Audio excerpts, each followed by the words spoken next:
कागल नगर परिषदेच्या घनकचरा प्रकल्पासाठी 1,43,85,000 रुपयांचा निधी मंजूर झालाय। त्यातून कचरा संकलित करणं, कचऱ्यापासून गांडूळ खत निर्मिती आणि घातक कचऱ्यावर शास्त्रीय पद्धतीने प्रक्रिया करणं अशी कामं होणार आहेत। दरम्यान कचरा संकलनासाठी कागल नगरपालिका आधुनिक तंत्रज्ञानाचा वापर करणार आहे। शहरातील 10,000हून घरातील ओल्या आणि सुक्या कचऱ्याच्या बकेटवर QR कोड लावण्यात येईल। त्यामुळे शहरातील कोणत्या घरातून कोणत्या प्रकारचा कचरा किती वाजता उचलण्यात आला याची माहिती तात्काळ मिळणार आहे। 2005 साली कागल नगर परिषदेनं घनकचरा प्रकल्प सुरू केलाय। तसंच कचऱ्यापासून गांडूळ खताची निर्मिती सुरू केली आहे।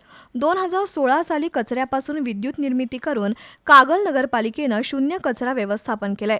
स्वच्छ भारत अभियान आणि स्वच्छ महाराष्ट्र अभियान अंतर्गत शासनाकडून आलेला निधी या प्रकल्पावर खर्च करण्यात आलाय।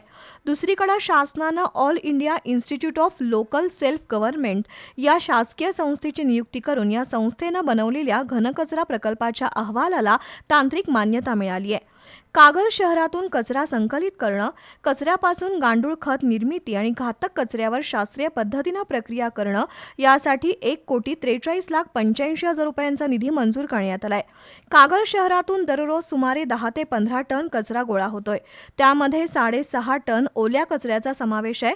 या कचऱ्यापासून वीज निर्मितीसह गांडूळ खत निर्मिती केली जाते, तर 16 ते 17 प्रकारात सुका कचरा विभागण्यात येतोय।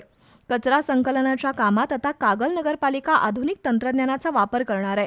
शहरातील सुमारे 10,000हून अधिक घरातील कचरा बकेटवर QR कोड लावण्यात येतील।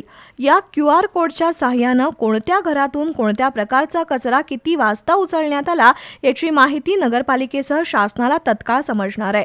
अशा प्रकारे घनकचरा व्यवस्थापन करण्यासाठी जबाबदारीनं काम करणाऱ्या कागल नगरपालिकेला नागरिकांचं सुद्धा सहकार्य मिळतंय।